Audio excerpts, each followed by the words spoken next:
Liga de Cinema Nassau está apresentando mais um podcast. Olá, muito bom dia, boa tarde, boa noite. Estamos começando mais uma edição do Cinepod, né? A primeira edição desse semestre do Cinepod, da Liga de Cinema e Audiovisual da Uninassal Graças. Eu sou Everaldo Júnior. Eu sou Natália Viana. E vamos começar o trabalho, nosso querido semestre 2025.2, que vai dar continuidade, né, a um ano excelente ao qual a gente está passando, que é justamente, né, a ascensão do cinema nacional.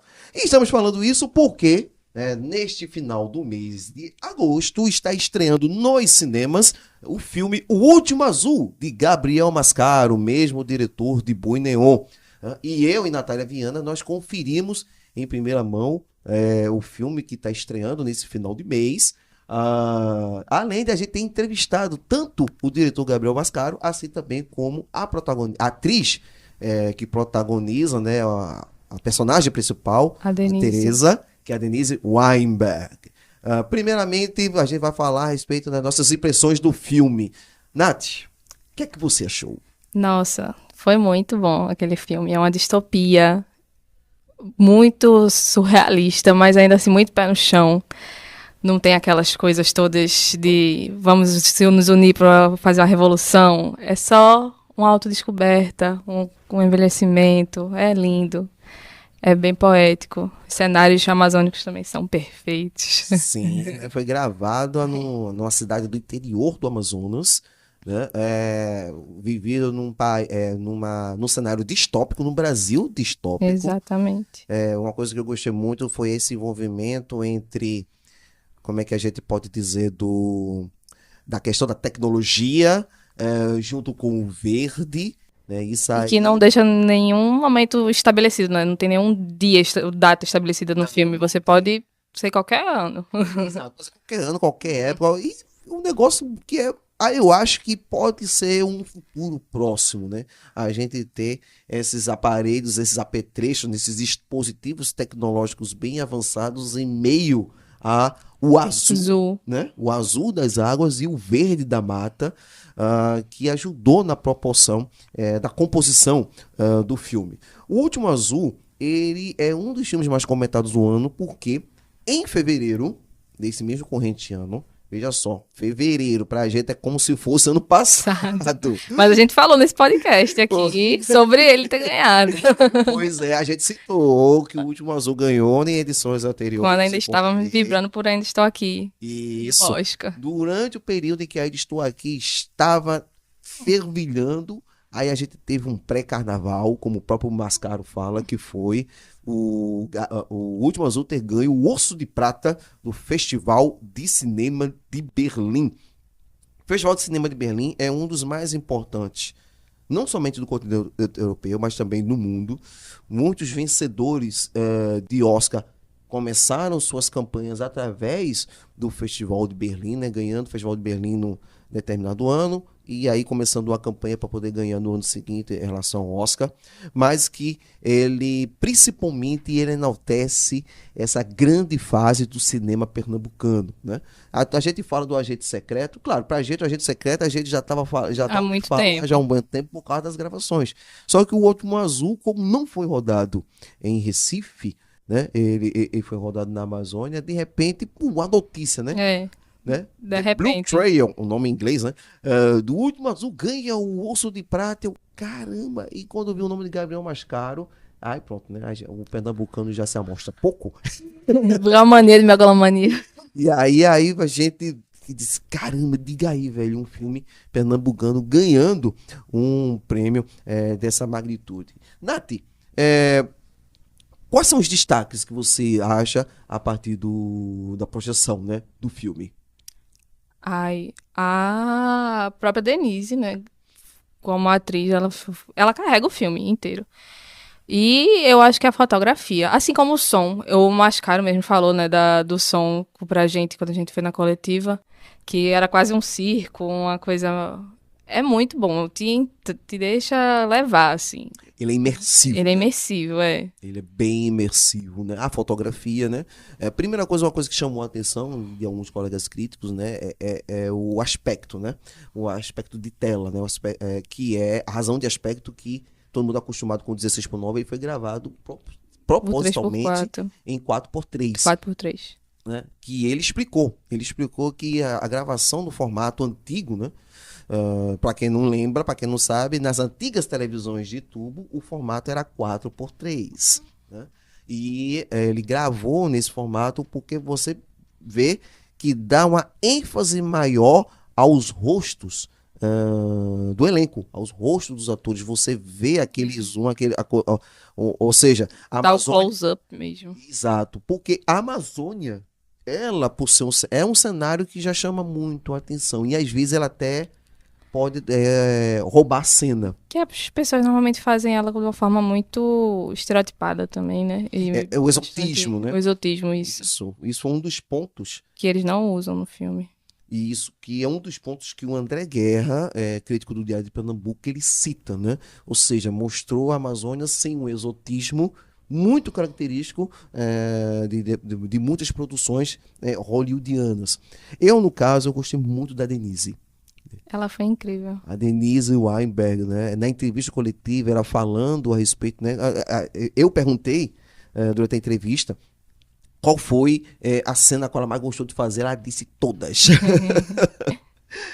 Eu sei, é uma pergunta um pouco clichê, mas é aquela coisa, sempre, o ator ele sempre tem uma cena Momento. a qual ele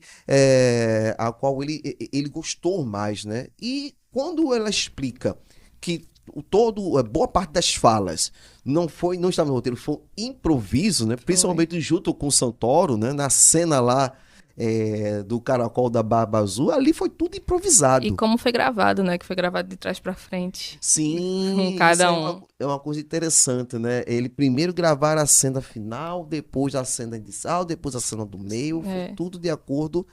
Também veio de acordo com a agenda, né? Dos atores. Ele faz, né? Interessante, né? Ele tem um destaque muito grande na divulgação do filme, mas ele não tem uma grande participação Não, no eu filme. acreditei que ele ia passar muito tempo no filme, mas passou 10 minutos. Mais ou menos, Mais ou 10 menos, minutos de tela. Mas eu achei a participação dele muito, muito importante. Não, é bem significativa. O Cadu é um barqueiro, né? O barqueiro a qual ele leva a Denise dentro da sua, vamos dizer assim, da sua nova aventura. Não vou ficar soltando muito spoiler, tá, gente? Mas é explicando que teve gente que foi ver Titio Santoro e, na verdade, ele foi um caminho. Ele, na verdade, ele foi importante para esse insight que Teresa dá nessa nova jornada a qual ela vai passar. Para quem não sabe, o Último Azul, né, ele é todo abstrato, tá? A começar do título e também na maneira como ele vai se tateando. Mas ele conta a história do Brasil distópico, em que você tem o que nós chamamos de segregação etária ou segregação etarista. O que quer dizer isso? Quando chega a determinada idade... Que nesse caso é 75 anos. Isso, os idosos, eles são aposentados compulsoriamente, mesmo que estejam ativos economicamente falando, são levados por uma ilha de retiro. Ninguém sabe o que acontece nessa ilha, né? A colônia. Aqui é chamada de colônia, mas o filme ele deixa em aberto para várias interpretações. Eu imagino que é um local que é para o pessoal morrer, né?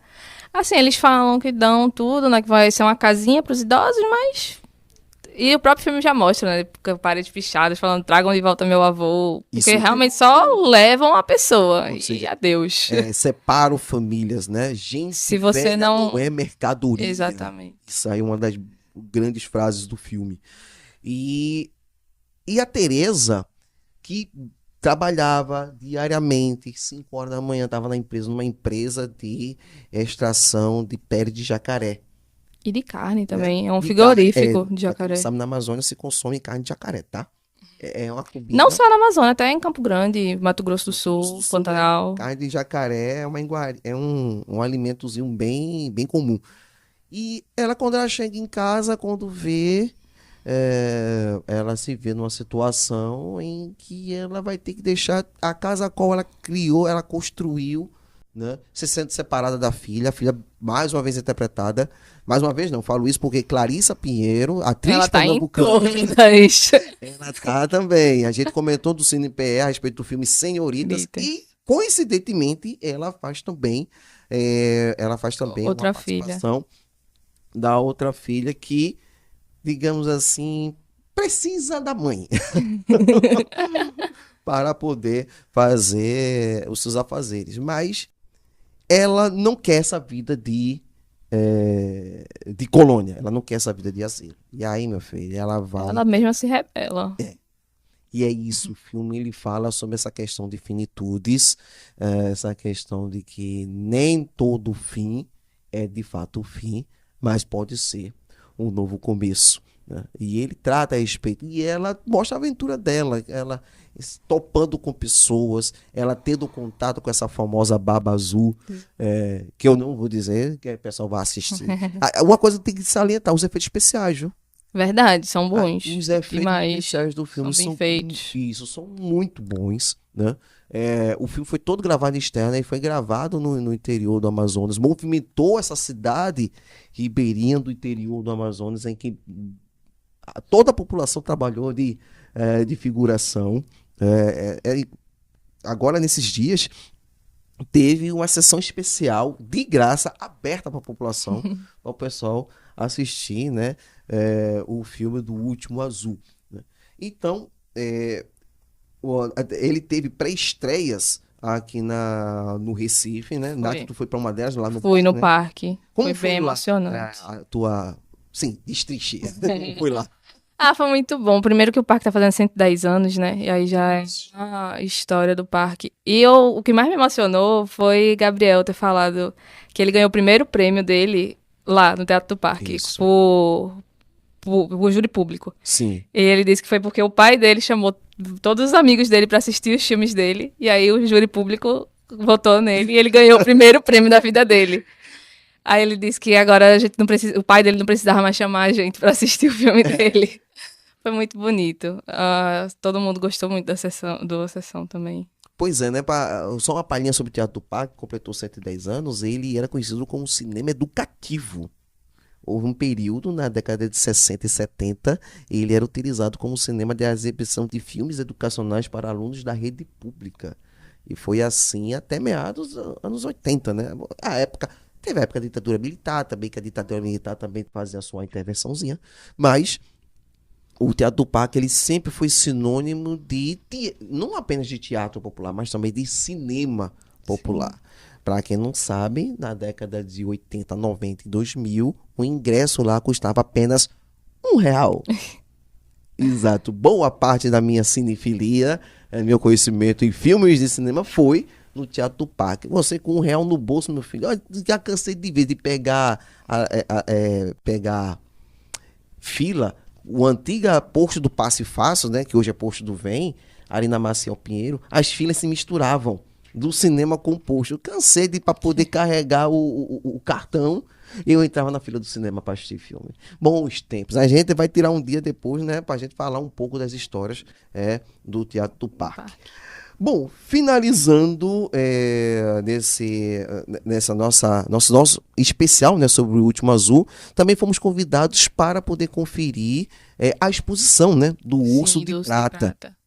A exposição do Urso de Prata que está lá no cinema da Fundação do Derby. E aí, Nath, como você descreveu aquele momento histórico que presenciamos? Ah, foi lindo. O Urso de Prata parece uma laúça, não parece? É muito bonito. É muito importante o cinema nacional. E ainda mais o pernambucano tá ganhando tanto prestígio. É muito lindo, é muito importante. Foi. A entrevista coletiva ocorreu antes de uma sessão especial no cinema da Fundação do Derby. E ele tá lá, tá? Ele tá lá em exposição. O Urso de Prata. Ele é um dos nossos principais prêmios do cinema pernambucano. Ele pode colocar aí no topo um dos prêmios mais importantes e históricos do cinema pernambucano. E o Último Azul, Ele está em cartaz também nos cinemas e também num período que a gente está tendo de promoção de Semana do ingressos, Cinema. a Semana do Cinema, com ingressos a R$10. Aí tá aí a deixa para poder assistir o Último Azul, tá, gente? Não deixe de conferir, não, tá certo? Eita, nosso tempo acabou, Pois é, minha gente. E aí, Nath? Pronta agora para Agente Secreto? Nosso Completamente ansiosíssima. Pois é, nos próximos dias, minha gente, a gente vai ter a pré-estreia, né, do Agente Secreto. Nossa próxima edição, né, a gente falou do Último Azul hoje, e na próxima edição a gente vai falar, né, de um dos filmes, o segundo filme pernambucano que vai concorrer para ser escolhido como representante do Brasil no Oscar no final do ano. Pois bem, minha gente, estamos encerrando o nosso Cinepod desse mês de agosto, né? Agradecer imensamente a audiência e a atenção. Peço que vocês nos sigam no Instagram, @Cinema Uninassal. Também temos uma outra liga acadêmica de cinema, que é a Liga Ecocultural. Isso, a Liga Cultural, essa abrangendo de uma forma mais, né, sobre os principais eventos de cultura daqui da nossa querida cidade do Recife. Eu sou o Everaldo Júnior. Eu sou Natália Viana. E com os trabalhos técnicos de Geraldo Santos, nós estamos encerrando hoje o nosso querido Cinepod. Até mais, minha gente. Até. A gente se encontra no próximo podcast da Liga de Cinema Uninassal.